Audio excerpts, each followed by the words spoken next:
నమస్తే అండి, నా పేరు డాక్టర్ అరుణ, ఫర్టిలిటీ స్పెషలిస్ట్, నెర్వాటి హాస్పిటల్స్, నంద్యాల. ఈ మధ్య ఒక ప్రెగ్నెంట్ లేడీ వచ్చారు. ఆవిడకి ఆల్రెడీ ఒక బాబు ఉన్నాడు. ఆవిడ అడిగిన డౌట్ ఏంటంటే, నేను ఇప్పుడు ప్రెగ్నెంట్ కదా, మా బాబుకి పాలు తాపితే బాబుకి పొట్టబడుతుందా, ఇంట్లో పెద్దవాళ్ళు పాలు తాపొద్దు అంటున్నారు అని చెప్పింది. ఈరోజు మనం అదే డిస్కస్ చేద్దాము. మామూలుగా తల్లి గనక బేబీ ఏడ్చినప్పుడల్లా పాలు తాపుతా ఉంటే అదే ప్రెగ్నెన్సీ నిరోధక సాధనంగా పనిచేస్తుంది, అంటే ప్రెగ్నెన్సీ రాకుండా చేస్తుంది. మనము తల్లిపాలతో పాటు టాప్ ఫీడ్స్ మిగతావి కూడా ఆహారం ఇస్తూ ఉంటే కనుక అప్పుడు ఇది అంత బాగా పనిచేయకపోవచ్చు. పాలు ఇస్తున్నా కూడా ప్రెగ్నెన్సీ నిలబడచ్చు. సాధారణంగా ఉదయం పూట ప్రతి 4 గంటలకు ఒకసారి, రాత్రిపూట 6 గంటలకు ఒకసారి గనక పాలు తాపితే తొందరగా ప్రెగ్నెన్సీ రాదు. పాలు తాపడం ఆపేసినాక సాధారణంగా 3 వారాలకి అండం విడుదల జరుగుతుంది, ప్రెగ్నెన్సీ రావటం జరుగుతుంది. ఇప్పుడు మనం పేషెంట్ అడిగిన డౌట్ గురించి చూద్దాం. ఇప్పుడు ఆవిడ ప్రెగ్నెంట్.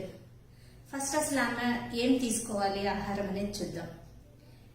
ఇప్పుడు ఆవిడ ప్రెగ్నెంట్, తన కోసం తీసుకోవాలి, పాలిస్తుంది కాబట్టి ఆ బిడ్డ కోసం తీసుకోవాలి, కడుపులో ఉన్న బిడ్డ ఆరోగ్యంగా పెరగాలి కాబట్టి దానికోసం కూడా ఆహారం తీసుకోవాల్సి ఉంటుంది.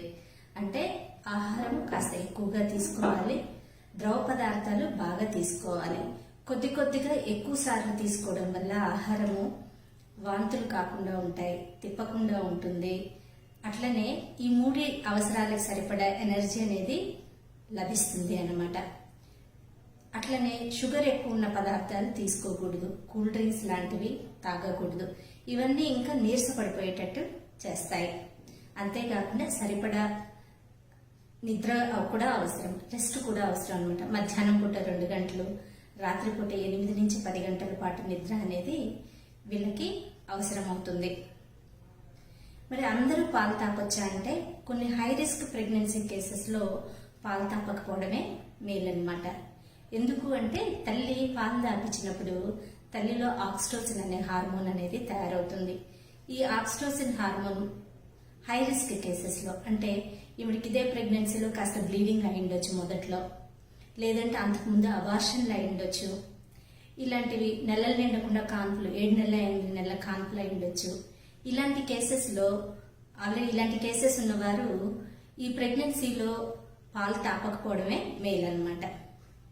అంతేకాకుండా వీళ్ళు సరిపడా ఆహారం తీసుకోలేదనుకోండి, అప్పుడు ఇప్పుడు కడుపులో ఉన్న బిడ్డకి ఎనర్జీ అనేది సరిపోదు, కాబట్టి ఎదుగుదల అనేది తక్కువగా ఉండటం జరుగుతుంది.